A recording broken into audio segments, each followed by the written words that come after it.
Menumpas nabi palsu Musailamah dan pengikutnya. Pergerakan kontingen Khalid bin Walid mendekati Yamamah bukannya tanpa hambatan. Dalam perjalanan, ia sempat menjumpai perlawanan dari kalangan murtad. Sesuai perintah Khalifah Abu Bakar Ash-Shiddiq, Khalid bersikap tegas terhadap mereka. Pasukan murtad yang dipimpin Sajah dihancurkan tanpa sisa oleh kontingen Khalid. Di pinggiran Yamamah, kontingen Khalid kembali bertemu dengan unit kavaleri Bani Hanifah yang dipimpin Maja'ah bin Muroroh al-Hanafi. Kavaleri berkekuatan 60 personil itu diluluhlantahkan oleh kontingen Khalid. Beberapa di antara mereka sempat menjadi tawanan dan dibawa ke hadapan Khalid bin Walid. Para tawanan itu diinterogasi oleh Khalid. Apa yang kalian katakan, wahai Bani Hanifah? Kami mengatakan bahwa dari kami ada seorang nabi dan dari kalian ada seorang nabi. Mendengar jawaban itu, Khalid bin Walid menjatuhkan hukuman mati. Namun, tidak semua tawanan Bani Hanifah itu dieksekusi mati. Maja'ah bin Muroroh, pemimpin mereka, tidak dieksekusi setelah seorang tawanan mengatakan sesuatu kepada Khalid bin Walid. Jika kamu ingin keburukan atau kebaikan penduduk Yamamah besok, maka biarkan orang ini. Tawanan itu berkata sambil menunjuk Maja'ah bin Muroroh. Seluruh tawanan dari Bani Hanifah itu pun mendapatkan hukuman mati, kecuali Maja'ah bin Muroroh. Maja'ah bin Muroroh adalah seorang tokoh terkemuka dari Bani Hanifah. Khalid bin Walid seringkali mengajaknya makan bersama dan berbincang-bincang. Khalid bin Walid bertanya kepadanya tentang Musailamah. Kabarilah aku tentang sahabatmu, Musailamah. Apa yang dia bacakan kepadamu? Apakah kamu menghafal darinya? Maja'ah kemudian membacakan sebuah kalimat yang dianggapnya firman Allah yang diturunkan kepada Musailamah. Mendengar kalimat itu, Khalid bin Walid berdiri sambil menepuk tangannya, kemudian berkata, Wahai kaum muslimin, dengarkanlah musuh Allah bagaimana dia menandingi Al-Quran. Selanjutnya, Khalid berbicara kepada Maja'ah. Celakalah wahai engkau Maja'ah, aku melihat kamu adalah seorang yang berakal dan terhormat. Dengarkanlah ayat Allah, lalu lihatlah bagaimana musuh Allah menandinginya. Khalid bin Walid membaca sebuah firman Allah. Sucikanlah nama Tuhanmu yang maha tinggi. Maja'ah kemudian berkata kepada Khalid bin Walid. Sesungguhnya ada seorang penulis dari Bahrain yang didekati oleh Musailamah sampai seorang pun yang paling dekat dari dia. Orang tersebut akhirnya pergi menemui kami dan berkata, Celakalah wahai kalian penduduk Yamamah, kawanmu Musailamah adalah seorang pembohong dan aku kira kalian tidak mencurigaiku. Kalian akan melihat kedudukan dan posisiku di sisinya. Demi Allah, dia mendustaimu dan membaiat kalian dalam kebatilan. Khalid kemudian bertanya kepada Maja'ah, apa yang kemudian dilakukan orang dari Bahrain itu? Maja'ah menjawab, orang Bahrain itu lari. Dia selalu mengatakan perkataannya itu sampai ke Musailamah, sehingga dia khawatir akan keselamatannya, lalu bersembunyi ke Bahrain. Khalid selanjutnya meminta Maja'ah membacakan lagi kalimat dari Musailamah. Katakanlah kepada kami lagi tentang kebohongan si buruk Musailamah. Maja'ah membacakan sebuah kalimat syair dari Musailamah. Khalid langsung bertanya kepada Maja'ah, apakah menurut kalian apa yang dikatakan Musailamah itu benar dan kalian mempercayainya? Maja'ah menjawab, kalau tidak benar, kami tidak akan menjumpai kalian besok dengan membawa 10.000 pedang untuk memerangi kalian sampai mati. Khalid kemudian berkata kepada Maja'ah, Allah akan melindungi kami dan memenangkan agamanya. Dalam jalannya lah mereka berperang dan dalam agamanya lah mereka menginginkan. Khalid bin Walid merancang strategi militernya dengan melancarkan perang urat syaraf terlebih dahulu. Khalid bin Walid memiliki strategi brilian dalam perang klasik dengan memerintahkan membunuh panglima pasukan musuh. Menjelang serangan pertama itu, Khalid mengincar Muhkam bin Tufail.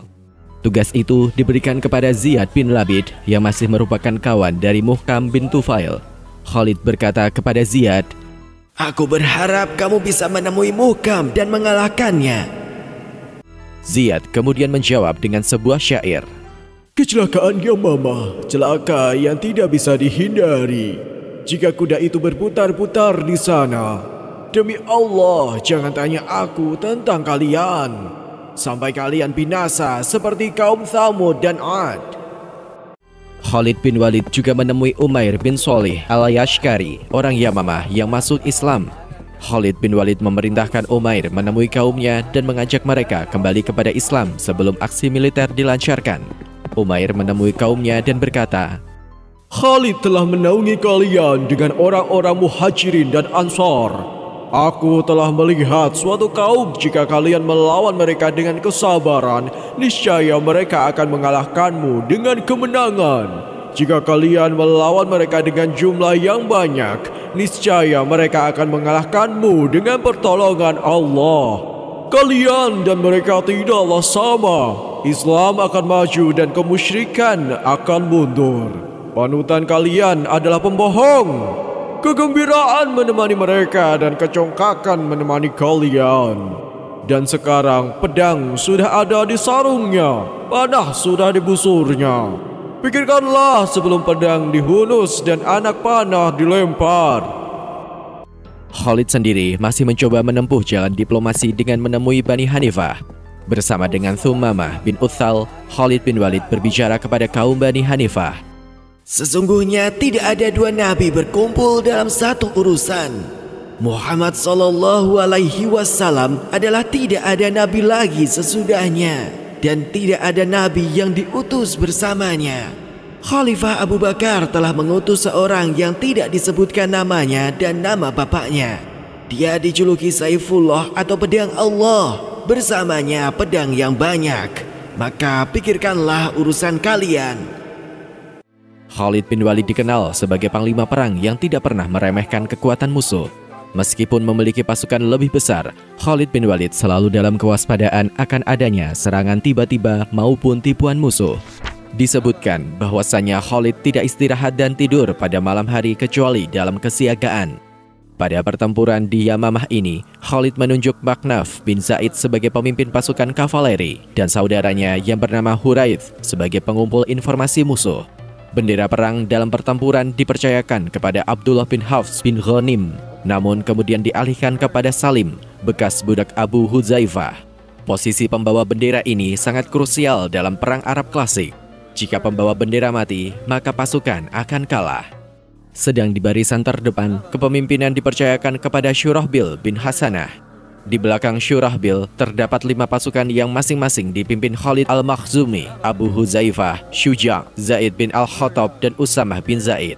Pasukan Usamah berada di sisi paling belakang untuk menyuplai peralatan dan kemah. Pada pertempuran putaran pertama ini, pasukan Muslim sempat mengalami tekanan yang cukup berat. Khalid bin Walid kemudian berhasil mereorganisasi pasukan hingga kembali dalam bentuk formasi tempur. Dalam pertempuran ini tercatat kisah heroik Thabit, pembawa bendera kaum Ansor. Beliau memendam kakinya hingga separuh betis dan bertarung dengan penuh keberanian.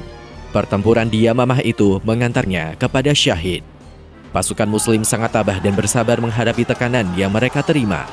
Khalid bin Walid berhasil mendekati pasukan Bani Hanifah dan menantang duel Musailamah. Nabi palsu itu tidak berani menerima tantangan Khalid dan mengirim orang lain untuk menghadapinya. Orang-orang yang dikirim Musailamah itu tewas dalam duel melawan Khalid bin Walid. Pelan tapi pasti, pasukan Muslim berhasil membalikkan jalannya pertempuran.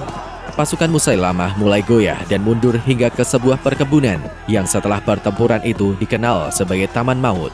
Pasukan Muslim kemudian mengepung Taman Maut, tempat Musailamah berlindung. Muhkan bin Tufail yang mencoba memberi semangat kaumnya akhirnya tewas oleh anak panah yang dilepas Abdurrahman bin Abu Bakar, putra dari Khalifah. Taman Maut itu terkepung dan tertutup rapat. Pasukan Muslim masih mencoba mencari cara untuk menembusnya, sampai kemudian Al-Bara' bin Balik melakukan tindakan tidak terduga. Beliau dengan berdiri di atas perisai yang disangga beberapa personil dilemparkan ke dalam taman.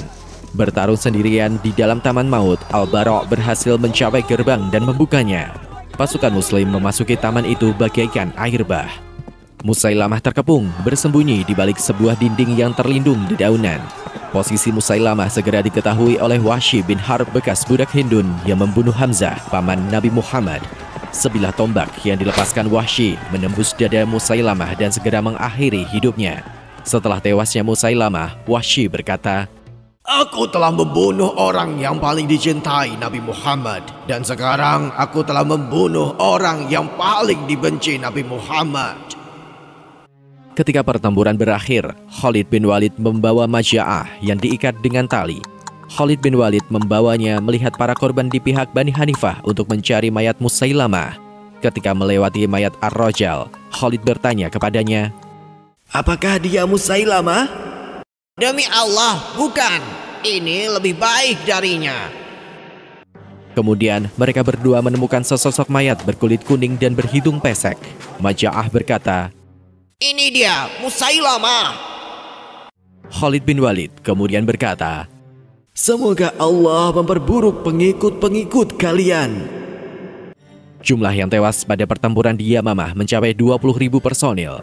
Di pihak pasukan muslim terdapat sekitar 500 personil yang gugur. Yamamah pun kembali dalam otoritas Madinah dalam struktur administrasi kekhalifahan. Khalifah Abu Bakar kemudian menunjuk Muttarif bin Nu'man bin Maslamah sebagai wali kota Yamamah. Jabatan ini diberikan sebagai penghargaan atas jasa Muttarif dalam partisipasinya menumpas kemurtatan di Yamamah.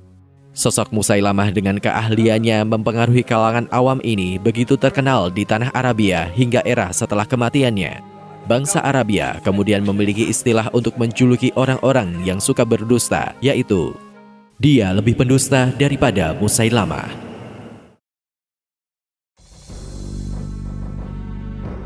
Penulis naskah Abdullah Hasan, ilustrator Yudi Toto, narator Diah, Rashid, dan Putra, musik Agusti M, editor Nur Hafila, produser Haidar Ahmad Furqoni, diproduksi oleh Kastari Sentra Media.